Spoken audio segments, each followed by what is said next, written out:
months, we've been given privileged access to the camps of most of our leading trainers.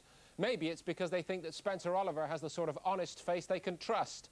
But whatever, the latest of all for Spencer's charms is also the newest recruit to the ranks. And no stranger to top-line boxing, former world middleweight contender Robert McCracken. And Spencer found him making a quick and easy transition.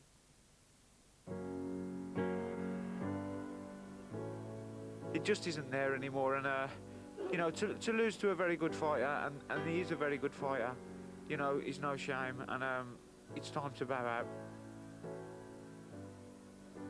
It's just not there, you know. We all have our day, and I just didn't feel I weren't my old self. And I agreed with everyone around me that if I didn't win, then I wasn't going to be second best in Europe, and I'd bow out at the top, and that's what I'm doing.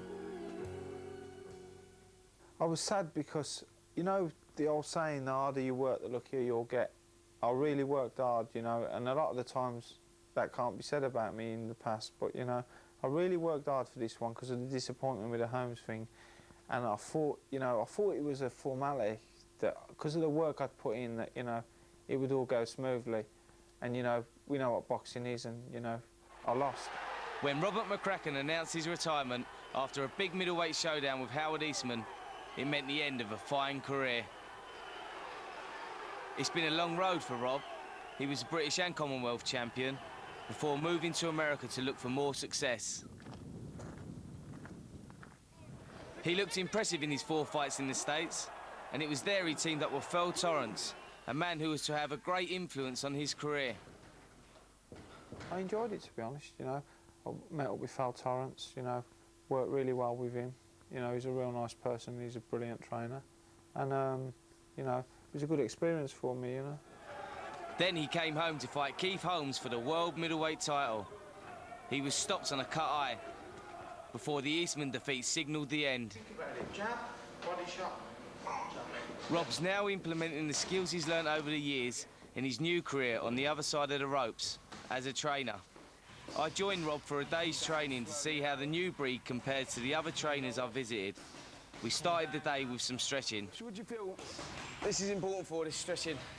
I think it's good for all your muscles, gets the energy through to them, it just loosens everything up, starts to warm your muscles up, gets you loose, you know. Loads of times over the years when I was younger, I hurt things when I jumped in the ring sparring straight away, you know. My back, I had problems, you know. Just not getting warm enough, not warming the muscles up enough, you know. Just nice and easy, nothing too strenuous, you know. Yeah. And just have a shake out. Just have a shake out. Yeah? So what would you go into now? You go into shadow boxing? Then we're going to go on the own, we're going to go into shadow boxing. All right. You know? The idea really is, you know, a solid base, but relaxed. The shoulders are relaxed, you know, and the neck's not all rigid, and you're not all rigid and up here, you know. Do you find you work more on technique or the fitness side of things? Or just combine? You know, when you do the boxing in the gym and you do the, you know, the bag work and whatever and the shadow boxing, it builds up the fitness if you train properly, you know. So, you know, you do your good running in the morning, so that, but we don't kill, I don't kill kids, you know, it's mainly technique. But obviously it's hard enough, you know, but it's not too hard. I'm not one of these trainers that will tell you I know everything, I blah, blah, blah, blah, you know. You know, I learnt a lot through the people I worked with over the years, you know, different ideas. You know, went out to the States with Phil, learnt a lot from him. And, you know, it's technique, technique, technique. And Rob's currently teaching these techniques to a crop of up-and-coming fighters,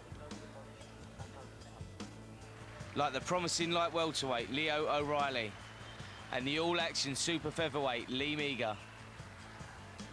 But his hottest prospect is welterweight David Walker, who knows who to thank for his success. The belief I've got in Robert and the respect I've got for him, he makes me feel so confident that I can do it. He says something to me and I believe.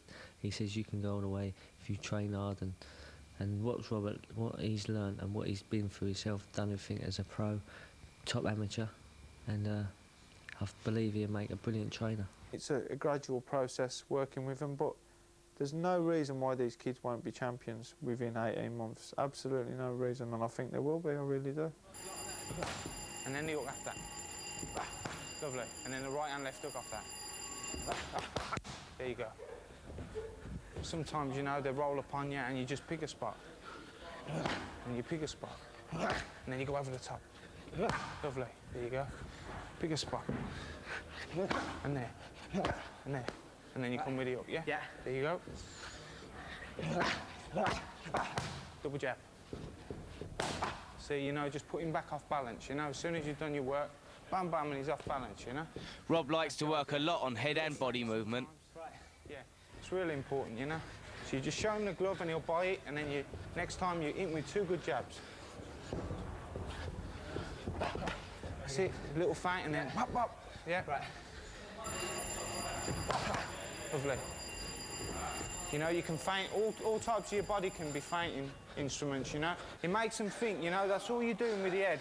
It's a lot that I always talk about, just coming off that line. Yeah, that's so important. It's the main thing, really, you know? You've got to keep off the centre, and it only has to be half an inch either way. It doesn't have to be there, you know, just half an inch either way. The session finished with some bag work and floor exercises. It was an educational day with one of the nicest guys in boxing.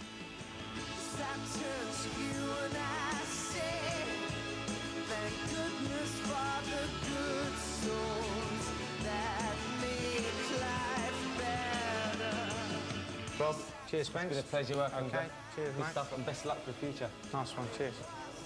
Sometimes it's all hard work with you, but even though you were out of breath, this seemed more technical. Is that right?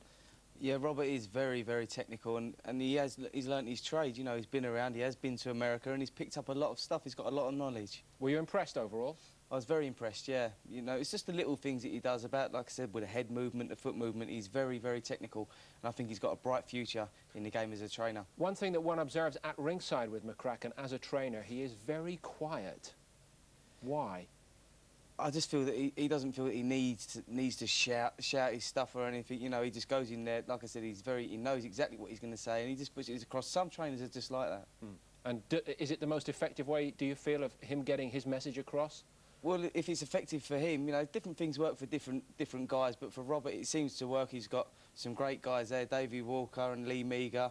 You know, and he's training them, and they all seem to be improving all the time. Time may come when Spencer has to report on Ricky Hatton, the trainer. Actually, he started already. You looked after your brother a couple of nights. That's right, Billy Graham, my trainer, had a bit of an accident, so I had to step in and help my brother out for one of his fights, but I really enjoyed it. Does it give you a different perspective on your own job as a fighter? It does. It's a little bit frustrating, really, because you're sat in the corner and you can see everything from the outside, which sometimes the fighters can't see in the ropes, can they? One or two big names do change training camps quite regularly. One has the idea that you'd like to stay with Billy Graham, your trainer, for the duration. You're quite tight with him, aren't you? That's right, yeah. Billy Graham, I'm only 22, but I've seen a lot of boxing for England as an amateur, and I've been in a lot of gyms, and Billy Graham is just someone, you know, every trainer has different training methods, but Billy's way, you know, works for me. Glenn, a final thought about McCracken as a trainer. I think he'd be a very good trainer. I mean, I like his whole attitude. He's very laid back, but he comes across as a very strong person, a very mentally strong person. And I think the fact that he's been there, been around the gyms in America, it'll be a great asset. Theory sounds good, but how are McCracken's methods working in practice? Next up, his protege, David Walker, one of our best prospects at light welterweight, and he's perhaps on a collision course with his rival, Colin Lynes.